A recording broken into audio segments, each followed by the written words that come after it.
अस्सलाम वालेकुम।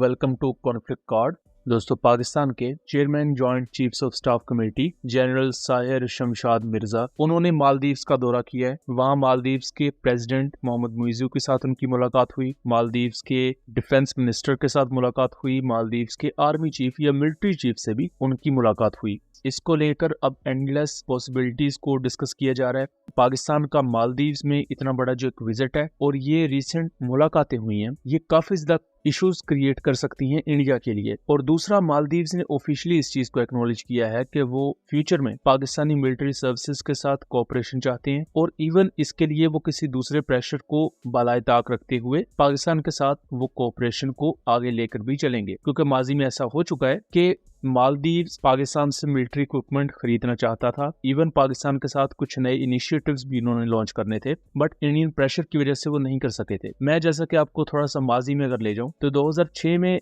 मालदीव्स का डेलीगेशन पाकिस्तान आता है और वो पाकिस्तान ऑर्डिनेंस फैक्ट्री का दौरा करता है। अल्टीमेटली पाकिस्तान और मालदीव्स के दरमियान $10 मिलियन का एक छोटा सा मुआहिदा साइन होता है, जिसमें मालदीव्स पाकिस्तान से कुछ आर्टिलरी शेल्स और लिमिटेड अमाउंट में राइफल्स और पिस्टल्स वगैरह के लिए एमुनिशन खरीद रहा है। इसी दौरान मालदीव्स ने ये चीज भी क्लेम की कि वो पाकिस्तान से 2 एयरक्राफ्ट खरीदना चाहते हैं, जो कि बेसिकली सुपर मुशाक ही होने वाले थे बेसिक ट्रेनिंग पर्पसेस के लिए। बट अल्टीमेटली वो डील फेलियर का शिकार हुई। मालदीव्स ने पाकिस्तान से आर्टिलरी शेल्स और नॉर्मल एमुनिशन तो खरीदा, लेकिन वो पाकिस्तान से ये 2 प्लेन्स नहीं खरीद सके क्योंकि इंडियन प्रेशर की वजह से। इंडिया हमेशा से ही बांग्लादेश, मालदीव्स, नेपाल और भूटान को अपनी क्लाइंट स्टेट के तौर पर यूज करता आया है और वो आगे भी इन्हें एज अ क्लाइंट स्टेट ही यूज करना चाहता है। लेकिन अब जो पूरी दुनिया में जियोपॉलिटिकल चेंजेस आ रही हैं, तो इन कंट्रीज में भी बहुत सी चेंजेस आई। 2024 में हमने ये देखा कि बांग्लादेश में प्रो इंडिया गवर्नमेंट थी, उसका तख्ता उल्ट दिया गया और उसकी जगह जो नई गवर्नमेंट है वो कहती है कि वो इंडिया के साथ भी अच्छे ताल्लुकात रखेंगे, लेकिन पैरेलल वो पाकिस्तान, तुर्किया, चाइना, इन सब कंट्रीज के साथ भी स्ट्रेटेजिक पार्टनरशिप रखेंगे। इंडिया के कहने पर मतलब कि वो अपनी फॉरेन मिनिस्ट्री को तय नहीं करेंगे। मालदीव्स भी सेम अब उसी डगर पर चल रहा है। यहाँ